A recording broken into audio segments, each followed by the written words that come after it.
میں نے وہ گولی اٹھائی، وہ پھر دوڑ لگائی ننگے پاؤں، اور مولانا رحمہ اللہ فوت ہو گئے، سر پر رضائی لے کے لیٹے ہوئے تھے، تو میں نے ایسے پاؤں دبائے، تو انہوں نے رضائی اٹھا کر، ہاں کیا بات ہے؟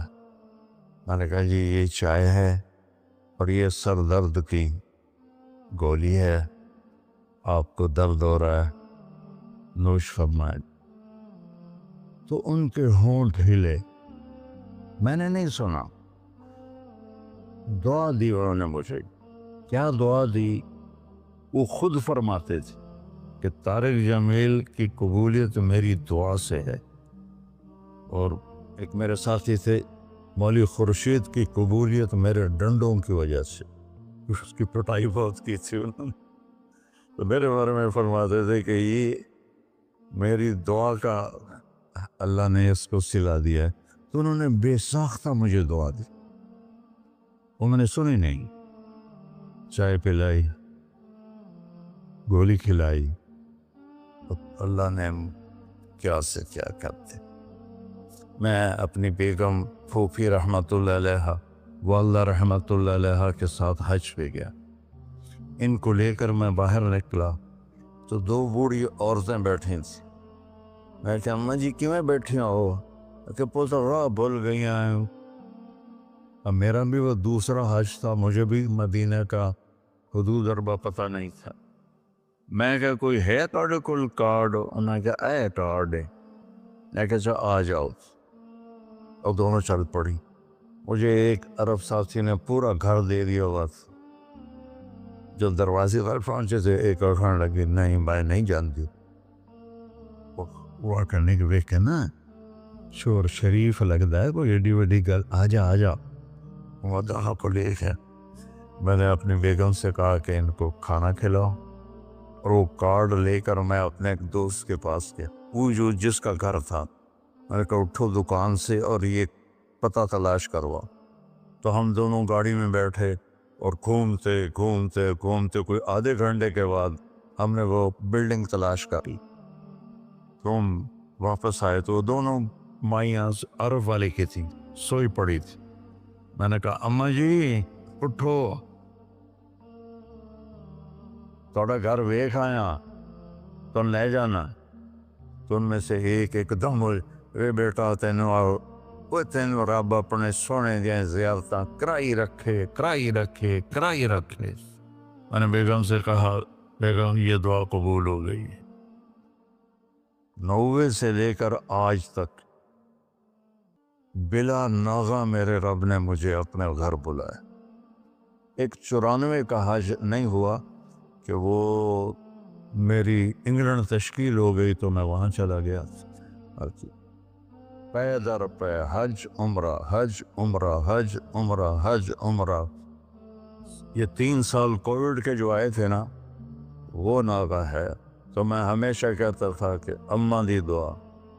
اب ایک مزیدار قصہ سنا کے پھر نماز پڑھنی میں طواف کر رہا تھا تو میری نظر پڑی جواد وسیم پر، وہ مقام ابراہیم پر نفل پڑھ کے نا بیٹھ کے دعا مانگ رہا تھا۔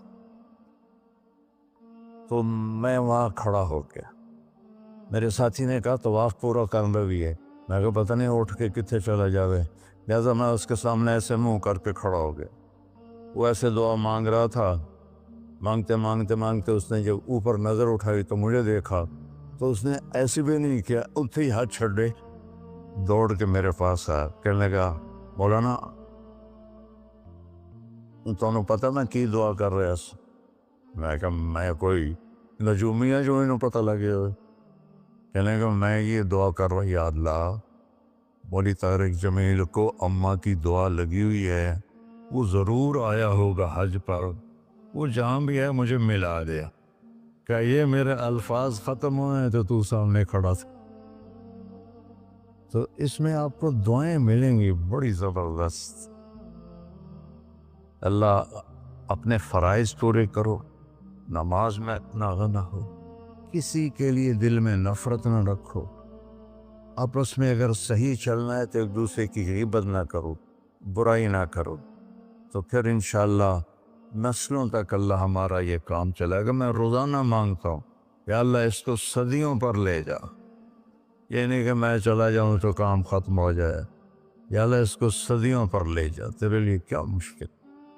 تو میں آپ سب کا شکر گزار ہوں، اور یہ جو انہوں نے اتنا خوبصورت انتظام کیا ہے اس پر بھی انتظام والوں کا بڑا شکر گزار ہوں۔ پتہ ہے اس بستی کا نام کیا تھا پرانا؟ ڈل لالا۔ ڈل کہتے ہیں اس کنویں کو جس میں پانی نہ ہو، اس کو ڈل کہتے ہیں۔ تو یہاں پہلے آبادی نہیں تھی۔ 1945 میں ہمارا گاؤں ہے وہ ادھر حسین پراڑی والا، وہ 300-400 سال پرانا گاؤں ہے۔ تو جیسے برادریوں میں ہو جاتی ہے خبر، تو وہ کچھ ہوا ہوگا ہماری تو پیدائش سے پہلے۔ تو میرے تایا رحمۃ اللہ علیہ میاں حق نواز، انہوں نے آ کر یہاں گھر بنایا۔ اس وقت اس نے 50,000 روپیہ خرچ کیا تھا۔ تو 1948 میں پھر ان کے چھوٹے بھائی تھے میرے والد، انہوں نے آ کے گھر بنا لیا۔ تو اس گاؤں کی ابتدا ہوئی اور بسم اللہ ہوئی۔